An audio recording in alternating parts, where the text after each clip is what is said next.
हम बॉलीवुड की उस एक्ट्रेस की बात कर रहे हैं जो बॉलीवुड में दूसरी एक्ट्रेस के लिए आइडल बन चुकी दुर्गा खोटे जी हैं। दुर्गा खोटे जी बॉलीवुड की उन हस्तियों में से एक हैं जिन्होंने हिंदी सिनेमा में महिलाओं के लिए नए आयाम बनाई। वो दौर था जब बॉलीवुड में एक्ट्रेस का कोई स्थान नहीं था, महिलाओं का किरदार भी पुरुष निभाया करते थे।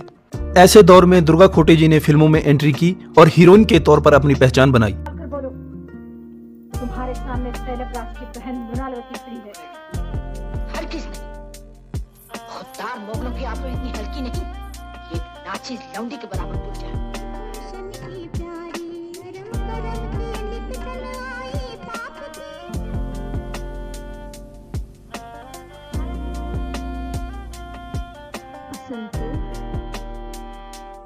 मुझे असंतोष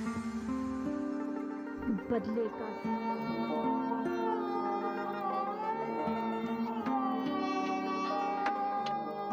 दुर्गा खोटे जी का जन्म 14 जनवरी 1905 को मुंबई में हुआ था। जब दुर्गा जी ने बॉलीवुड में आने का फैसला लिया तो उस समय महिलाओं के लिए ये काम अच्छा नहीं माना जाता था। दुर्गा खोटे जी एक प्रतिष्ठित परिवार से थी, ऐसे में उनके इस फैसले से बॉलीवुड में हड़कंप मच गया था। फिल्मों में आने से पहले दुर्गा जी को कई तरह की बातें सुननी पड़ी, लेकिन वो अपने इरादे की पक्की निकली। 18 साल की उम्र में ही दुर्गा जी की शादी एक बेहद अमीर खानदान में कर दी गई। दुर्गा जी के पति का नाम विश्वनाथ खोटे था। दोनों का विवाह जीवन बहुत अच्छा चल रहा था। दोनों के 2 बेटे भी हुए। विश्वनाथ जी मैकेनिकल इंजीनियर थे। जब दुर्गा जी 20 साल की हुई थी तब उनके पति का निधन हो गया। इसके बाद उन्हें आर्थिक तंगी से जूझना पड़ा। दुर्गा जी अपने बेटों के साथ ससुराल में रहती थी, लेकिन कुछ समय बाद दुर्गा जी को लगने लगा कि उन्हें खुद ही कुछ काम करने की जरूरत है। दुर्गा जी पढ़ी लिखी थी। दुर्गा जी ने पैसे कमाने के लिए सबसे पहले ट्यूशन का सहारा लिया।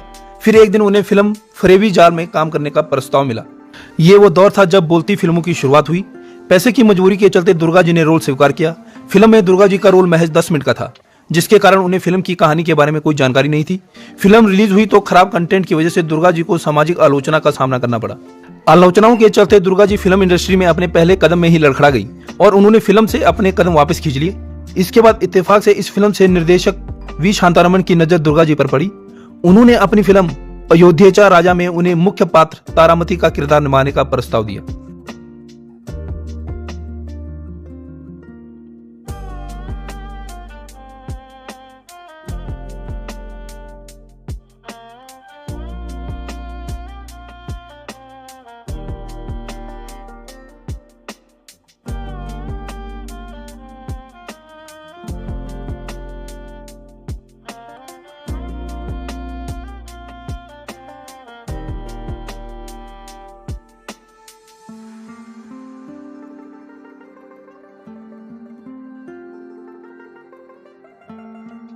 ये फिल्म हिंदी और मराठी भाषा में प्रभात स्टूडियो के बैनर तले बनाई गई। जब दुर्गा जी को प्रस्ताव मिला तो उन्होंने पहले मना कर दिया।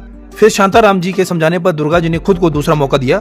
फिल्म के रिलीज से पहले दुर्गा जी बहुत ही घबराई हुई थी। उन्हें डर था कि कहीं पहली फिल्म की तरह उन्हें इसके लिए भी आलोचनाओं का सामना न करना पड़े। फिल्म रिलीज हुई तो लोगों ने दुर्गा जी के रोल को बहुत पसंद किया। जो लोग शुरुआत में उनकी आलोचनाएं कर रहे थे, बाद में वही उनके लिए तारीफों के पुल बांधने लगे। रातों रात दुर्गा जी एक स्टार बन गई। इसके बाद दुर्गा जी ने प्रभात स्टूडियो की दूसरी फिल्म भी की।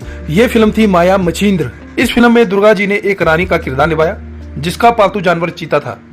इस फिल्म के बाद तो दुर्गा जी को हीरोइन का तगमा मिल गया। दुर्गा जी ने हिंदी और मराठी के अलावा बंगाली फिल्मों में भी काम किया। दुर्गा जी के 2 बेटे थे, हरीन और बकुल। फिल्में करने के दौरान ही दुर्गा जी के एक बेटे हरीन का निधन हो गया। इससे दुर्गा जी को गहरा सदमा लगा था। दुर्गा जी का सबसे यादगार किरदार फिल्म मुगले आजम में जोधाबाई का था। दुर्गा जी ने फिल्म निर्माण में भी अपना हाथ आजमाया। ये वो दौर था जब महिलाएं फिल्मों में अभिनय करने तक ही सीमित थी। दुर्गा जी ने अपने दूसरे पति राशिद खान के साथ फैक्ट फिल्म्स प्रोडक्शन हाउस के लिए कई शॉर्ट फिल्में बनाई, जिनकी काफी सराहना भी हुई।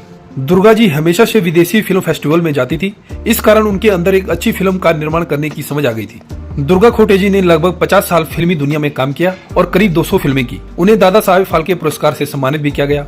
दुर्गा खोटे जी ने ज्यादातर मां के किरदार को सिल्वर स्क्रीन पर निभाया। उनकी आखिरी फिल्म कर्ज जो सन 1980 में आई। इसके बाद बिगड़ते स्वास्थ्य के कारण उन्होंने फिल्मी दुनिया को अलविदा कह दिया और 1991 में दुर्गा खोटे जी ने इस दुनिया को अलविदा कह दिया।